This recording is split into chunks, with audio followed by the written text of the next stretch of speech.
تو یہ شخص بھی زندگی پانے کے لیے آیا, ہمیشہ کی زندگی.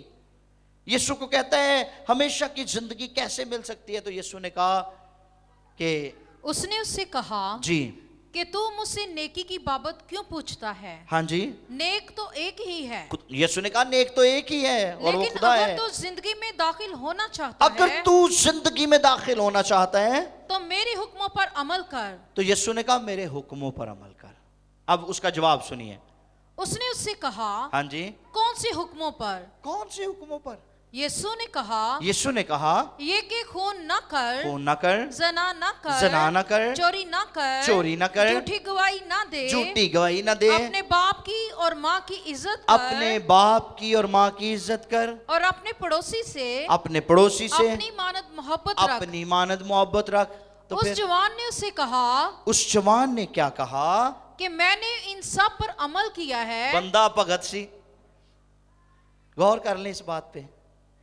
وہ کیا کہتا ہے؟ میں نے ان سب باتوں پر عمل کیا ہے. بھگت ہے, دعا گو بندہ, کلام نو منن والا, حکماں نو منن والا, ہمیشہ دی زندگی پان آیا ہے. اور یسوع کو کہہ رہا ہے سارے حکموں کو تو میں بچپن سے مان رہا ہوں. یہ آپ نے کون سی بات مجھے بتائی ہے؟ تو آگے یسوع کیا کہتے ہیں ذرا سنیے. یسوع نے اسے کہا یسوع نے اسے کہا اگر تو کامل ہونا چاہتا ہے اگر تو کامل ہونا چاہتا ہے تو جا, تو جا, اپنا مال اپنا مال, اور اسباب بیچ کر اپنا مال اسباب بیچ کر غریبوں کو دے, غریبوں کو دے, تجھے آسمان پر تجھے آسمان پر خزانہ ملے گا, خزانہ ملے اور گا, آ کر میرے پیچھے ہو اور لے. آ کے اور میرے پیچھے ہو لے. مگر وہ جوان تے منہ ویکھن والا سی بھائی ہوراں دا. وہ جوان یہ بات سن کر یہ بات سن کر غمگین ہو کر, کیونکہ وہ ایکسپیکٹ نہیں کر رہا تھا, وہ توقع نہیں کر رہا تھا کہ خداوند مجھے یہ بھی بات کہہ دیں گے, توقع نہیں کر رہا تھا. پھر غمگین ہو کر لکھا ہے غمگین ہو کر چلا گیا, چلا گیا. کیونکہ بڑا مالدار تھا. بڑا مالدار تھا, پیسہ بڑا سی. خداوند تو آزما رہے تھے اس کو. کیا ابراہیم کی آزمائش نہیں کی خداوند نے؟ ابراہیم کی دولت خدا نے اس سے مانگ لی, اور اس کی دولت کیا تھی؟ وعدے کا فرزند, وہ اس کی دولت تھی. اور خدا نے کہا تو اپنی دولت مجھے دے دے ابراہیم. تو ابراہیم نے کہا خداوند سب کچھ تیرا ہے. ٹھیک, حنا نے اپنی دولت اپنے خدا کو لوٹا دی, اس کا نام سیموئل تھا. ٹھیک, اور سب سے بڑھ کر آپ دیکھیں کہ خدا باپ نے اپنی دولت دنیا کو دے دی, جو اس کا بیٹا یسوع مسیح تھا. ہاللیلویہ.